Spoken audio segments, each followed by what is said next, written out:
ఇప్పుడు మనం జగన్మోహన్ రెడ్డి గారి గురించి విశ్లేషణ చేయాల్సి వస్తే 5 సంవత్సరాల కాలంలో నేను రకరకాల పథకాల ద్వారా ప్రజల దగ్గరికి వెళ్ళాను, ప్రజల్లో ఉన్నాను. మరి నేను చెప్పిన మాటలు, నేను ఇచ్చిన పథకాలు ఇవన్నీ ఏమైపోయాయో అంటే ఓడిపోయిన తర్వాత జగన్మోహన్ రెడ్డి గారి వాదన వాళ్ళు తీసుకున్న పెన్షన్లు తీసుకున్న అమ్మలు అక్కలు ఏమైపోయారు, వీళ్ళందరూ నాకెందుకు ఓట్లు వేయలేదు, అసలు ఆ ఓట్లన్నీ ఏమైపోయాయో అని అడిగారు. దానికి ఏం చెప్తారు సార్? నిజానికి ఆ పార్టీ ఓటమికి, వైఎస్ఆర్సీపీ పార్టీ ఓటమికి కారణం ఏంటి? వైఎస్ఆర్ పార్టీ ఓటమికి మొత్తం కారణం జగన్మోహన్ రెడ్డి గారే. ఎలా చెప్పగలుగుతాం? చెప్తున్నా, ఆయనే కారకుడు. ఎందుకు అంటే ఆయన కేవలం 2-3 వ్యక్తులు నమ్మి వాళ్ళు చెప్పిందే నిజాలు అనుకొని బయట ప్రపంచంతో సంబంధం లేకుండా, ప్రజాభిప్రాయంతో సంబంధం లేకుండా క్రాస్ చెక్ అనేది ఉంటుంది రాజకీయాలు. ప్రతి రాజకీయ నాయకుడు చేస్తారు. అనేక సందర్భాల్లో ది గ్రేట్ రాజశేఖర్ రెడ్డి కానీ, చంద్రబాబు నాయుడు గారు కానీ నాతో రాత్రిపూట మాట్లాడే సందర్భాలు ఉన్నాయి. ముఖ్యమంత్రులుగా ఏదైనా ఇష్యూ వస్తే ఏంటి లక్ష్మణ్ నీ అభిప్రాయం అని. ది గ్రేట్ జగన్మోహన్ రెడ్డి గారు ఏ జర్నలిస్ట్తోనైనా మాట్లాడా సీఎం అయిన తర్వాత? లేదు. అపాయింట్మెంట్ కూడా లేవు, ఎవరితో మాట్లాడలేదు. ఇక్కడ ప్రజలకు నువ్వు డబ్బిచ్చినంత మాత్రాన ప్రజలు నీ వైపు ఉంటారని ఏదైతే అనుకున్నాడో అది పొరపాటు. ఎందుకు పొరపాటు అంటే డబ్బు తీసుకుంటారు, ఇస్తుంటే ఎవరు కాదనరు, తీసుకుంటారు. కానీ వాళ్ళ మనసులో ఏముంటున్నది? మన ఇంటి ఎదురుగా కాలువలు లేవు, రోడ్డు లేదు, నీళ్లు రావు, ట్యాక్సులు పెంచేశారు, చెత్త పన్ను వేసేసాడు, అలాగే దౌర్జన్యాలు, అవినీతి. ఒక ఎమ్మెల్యే ఒక హార్ట్ పేషెంట్ వెళ్తే పేదవాళ్ళు సీఎం రిలీఫ్ ఫండ్ వస్తే పిఏకి చెప్తాడు 5 లక్షలు వస్తే నువ్వు 50,000 రూపాయలు తీసుకో దాంట్లో చెక్ ఇచ్చేటప్పుడు అని. అంటే వాళ్ళు 50,000 ఇచ్చి ఇంటికి పోయిన తర్వాత ఆ వీధిలో ఉండే వాళ్ళందరికీ, బంధువులకు, చుట్టాలకు చెప్పరా? చెప్పుకుంటారుగా, చెప్తారు కదా. ఆగుతుంది అది. 5 లక్షలు కానీ 50,000 తీసుకుని లంచం తీసుకుంటారని చెప్తారు అంటే చెప్తారు కదా.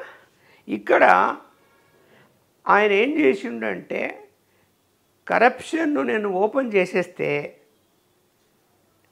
వాళ్ళందరూ ఎన్నికల్లో నాకు సహకరిస్తారు కదా, పోలీసులు కానీ రెవెన్యూ అధికారులు కానీ అనుకున్నాడు. సహకరించారు కూడా. కానీ ప్రజల్లో వ్యతిరేకత ఉంది నా మీద. నీ మీద అంటే ఆయన ఒక్కని మీదని కాదు, ఆయన పార్టీకి సంబంధించినటువంటి అందరి మీద కూడా, ఆల్మోస్ట్ ముఖ్యమైన నాయకులందరి మీద. ఇప్పుడు 151 మంది ఆయన పక్కన పెడితే, ఇప్పుడు ఆయనతో కూడా కలిపి చెప్తా, 151 మందిలో అవినీతి చెయ్యని శాసనసభ్యుడు ఎవరైనా ఉంటే ఒక్క పేరు చెప్పమనండి, ఛాలెంజ్ చేస్తాను నేను. ఎవరో వైఎస్ఆర్సీపీ. ఎస్ అంటే ఆయన అధికారం పోయింది కాబట్టి ఆ డిస్కషన్లో చెప్తాను. ఇప్పుడు ఇది తెలుగుదేశంలో కాదు, ప్రస్తుతానికి జగన్మోహన్ తెలుగుదేశంలో లేరని చెప్పలేదు. మీరు ఆ ప్రశ్నే ఆయన ఓడిపోయాడని చెప్పారు కాబట్టి నేను ఆ మాట మాట్లాడుతున్నా. 151 మందిలో అవినీతి చెయ్యని ఎవరైనా శాసనసభ్యుడు ఒక్కడన్నా ఉన్నాడా?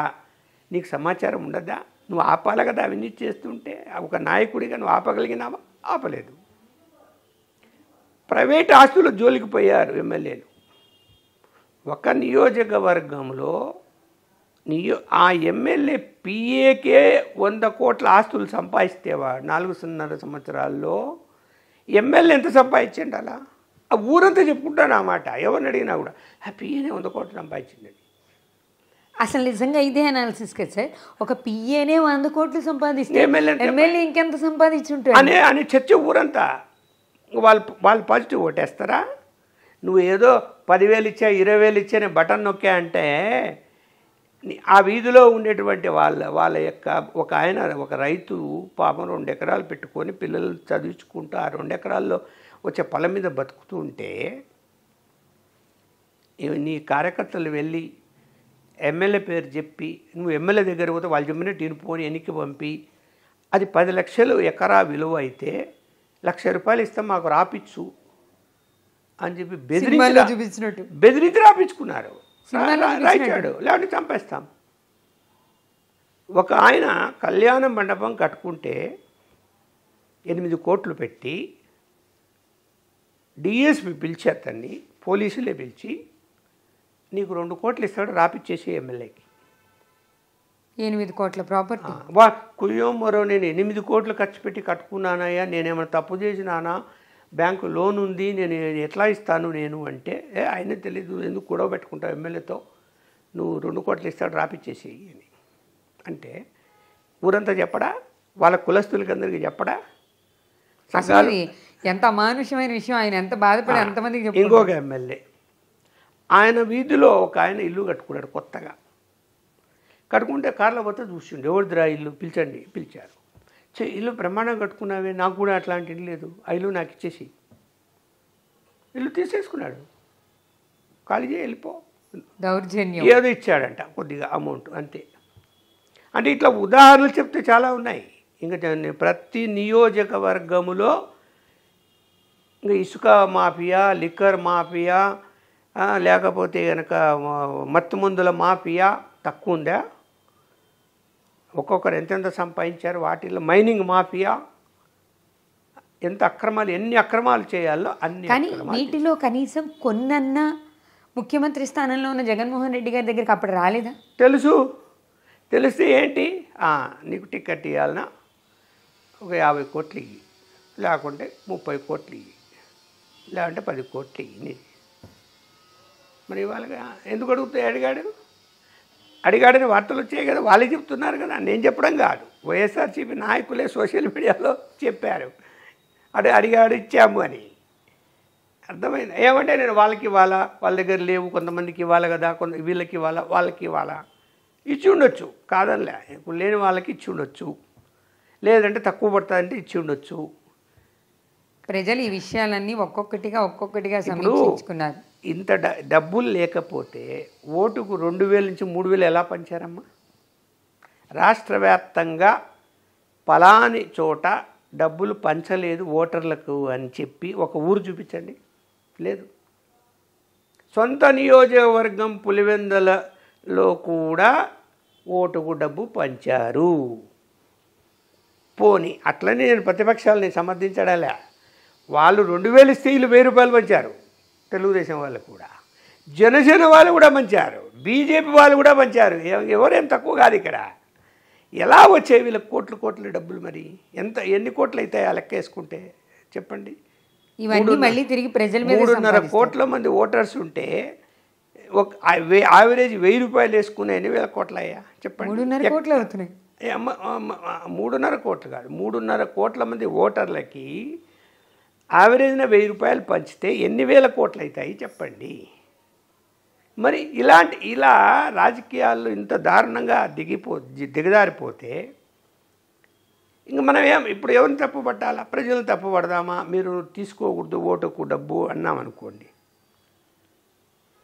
ప్రజలు ఏం చెప్తారు? మనం తీసుకోలేదు అనుకో, వాడు ఏం చేస్తాడా, మా దగ్గర డబ్బు తీసుకోలేదంటే నువ్వు తెలుగుదేశమా అని వైఎస్ఆర్సీపీ వాళ్ళు అంటారు. లేదు, వైఎస్ఆర్సీపీ వాళ్ళ దగ్గర తెలుగుదేశం తీసుకోకపోతే నువ్వు వైఎస్ఆర్సీపీ అని వాళ్ళు అంటారు. ఇద్దరి దగ్గర తీసుకున్నాం, ఎవరికి వేయాలో వాళ్ళకి వేసుకున్నాం. ఇప్పుడు ఏమైంది, ఇక్కడ సైలెంట్ ఓటర్సు జగన్మోహన్ రెడ్డికి అగెనిస్ట్గా పనిచేసాయి. సరే, వాళ్ళ ఆరోపణ ఈరోజు మీరు చెప్పిన అనాలిసిస్ ప్రకారం డబ్బులు తీసుకొని కూడా ఆయనకి అగెనిస్ట్గా ఓట్లేశారు. ఎందుకు? ఈ యొక్క అవినీతి, ఈ యొక్క దౌర్జన్యాలకు భయపడ్డారు ఓటర్స్. మళ్ళీ వస్తే మన ఇల్లు కూడా పీక్కుంటాడేమో, మన భూములు కూడా తీసుకుంటారేమో, మళ్ళీ వీళ్ళు వస్తే మన ఆస్తులు లాగేసుకుంటారేమో అని భయపడ్డారు. భయపడినప్పుడు ఏం చేస్తారు? భయస్తుడు ఏం చేస్తాడు చెప్పండి? పిరికివాడు ఏం చేస్తాడు? వాడి చేతులు ఆయుధం ఏది ఉంటో దాన్ని ఉపయోగిస్తాడు, అంతే. ఉపయోగించారు. నీకే ఓటేసామంటే వేసామంటారు, లోపల పోతారు, ఎవరికెళ్ళో వాళ్ళకేస్తారు. జరిగింది. ఇప్పుడు 39.8% అంటే 40% అనుకో, 40% ఓట్లు జగన్మోహన్ రెడ్డికి వస్తే వాళ్ళకి 57% వచ్చాయి, ప్రతిపక్షాలకి 17% డిఫరెన్స్ వచ్చింది, తక్కువ రాలే. సరే, వాళ్ళు ఇప్పుడు ఓడిపోయాం కాబట్టి కారణాలు వెతుక్కోవడం చేతగాకనో తెలిసినా కూడా ఈవీఎంలు వేరే